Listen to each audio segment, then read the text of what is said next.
এই যে এখান থেকে প্রায় 10-15 মিনিট লাগবে। সামনে গেলে একটা মার্কেট আছে, অনেক সুন্দর, অনেক বড় মার্কেট। তো আমি সাইকেল চালাতে চালাতে যাইতেছি, দেখি কি কেনা যায়। এই যে চীনের রাস্তা, আমি আছি গুয়াংজুতে। এটা মূলত হচ্ছে এয়ারপোর্ট থেকে খুব কাছেই, বেশি একটা দূরে না। এই যে পতাকা দেখতে পাইতেছেন চীনের। আমি এক হাতে সাইক্লিং করতেছি, আর এক হাতে হচ্ছে ভিডিও করতেছি, তো তার কারণে আমার একটু কষ্ট হইতেছে সাইকেল চালাইতে।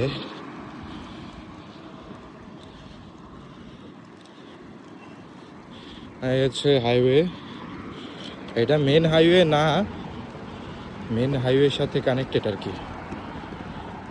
আর আমি যে এই দাগটা দেখতেছেন আমার পাশে, বাম পাশে যে দাগটা সোজা গেছে, এই দাগের এই পাশে এটা হচ্ছে সাইকেল চালানোর রাস্তা, আর দাগের ও পাশে ওইগুলো হচ্ছে গাড়ি যাওয়ার রাস্তা।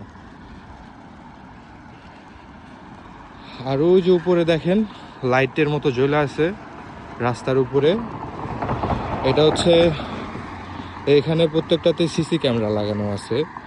তো এখানে ট্রাফিক পুলিশ থাকে না, এখানে মামলা গাড়িতে অটো হয়ে যায় আর কি, ক্যামেরা থেকে ডিটেক্ট করে মামলা হয়ে যায়।